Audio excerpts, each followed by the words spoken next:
Hello again, my favorite book fans. Welcome back. I have been feeling a little under the weather lately, and you know what that means then. I have been a reading machine. I have been cooped up, so I've gone through a lot of books. And today we're going to cover a thriller, The Follower by Kate Doughty. Now, let's cover what this book is about first. It's mainly focused on these three siblings, Cecily, Amber, and Rudy, and they're the Cole triplets. They're Instagram famous, which I kind of wasn't feeling that, but they need the money to basically keep their family afloat financially.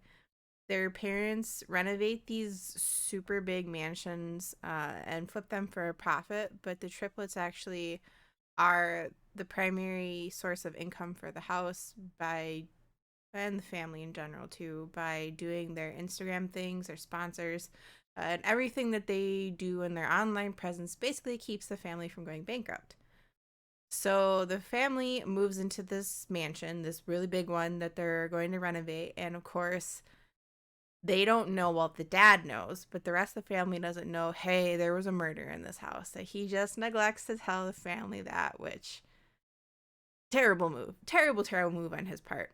But once they move in, it almost immediately, gets scary, and they get a scary follower on Instagram that starts to threaten them. And the threats, of course, escalate to the point where there's break ins in the house and the family's fearing for their safety. I don't want to give too many plot details away, so I'm just going to stop there with that. But basically, the book is kind of a low key commentary on what can happen when you're constantly watched on the internet, due to internet fame and complications that might arise basically because of that fame. So, with that being said, what did I like about this book? And honestly, guys, I'm always honest with you guys, so I'm just going to be straight here. Not much. There really were almost no redeeming factors in this book that I really want to talk about. The main characters were okay. Just okay. There were none of them that I particularly loved, and they felt very cookie cutter. I did appreciate, though, that the book didn't waste any time getting to the scary parts. Basically, our unknown bad guy starts causing problems right away and shows up super quickly and starts terrorizing the family. We didn't have to wait endless chapters for the action to start. And because of that, I do appreciate that. I don't want to wait, 10 chapters for something big to happen, basically. Uh, but sadly, that's the only thing I really liked about this book. So, okay. Well, what didn't I like about it? Let's just start with that then. Brace yourselves because I'm pretty much going to tear this book apart. The dislikes for me far outweighed any of the good redeeming qualities for this book.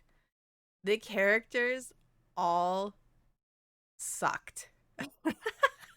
The main triplets for most of the book were very vapid, self absorbed, and the parents honestly were awful human beings. And most of the book, it felt like they were just using their kids for money because they had lost all their money. And that's explained in the book why that's the case. But they didn't even feel like decent parents to me, honestly, until like the last 20 pages of the book. And at that point, you can't really redeem yourself in my eyes.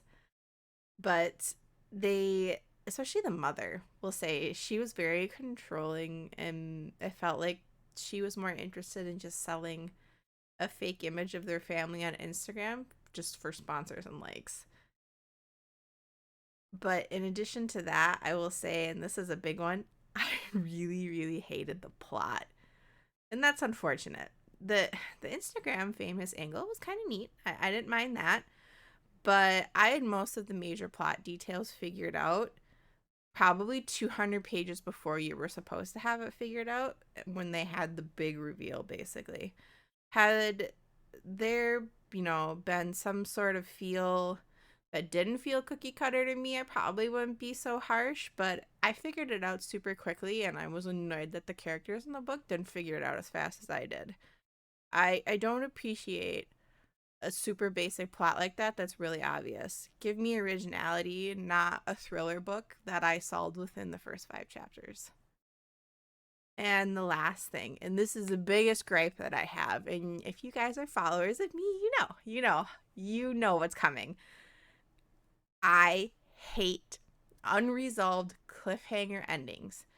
Do not give me a cliffhanger ending or an unresolved ending in a book if you are not promising me a sequel.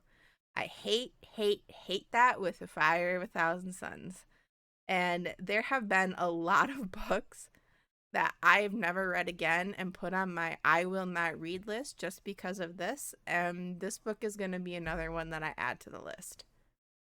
So it should come as no surprise what I'm going to rate this one. Sadly, I'm going to give this one heart. Yes, the meh. I would give it less even if I could. Um, there's just nothing about this book that I liked. I thought it was predictable. The main characters were really whiny and self absorbed, and the ending, quite frankly, I thought it sucked.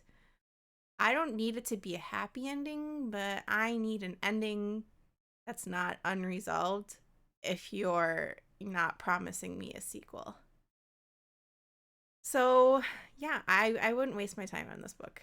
I think it was well written, sure, it was an easy read, but content wise, I'd rather never read this book again, and I absolutely won't. So, I would save yourself the 4 hours. You're probably never going to get back reading this one.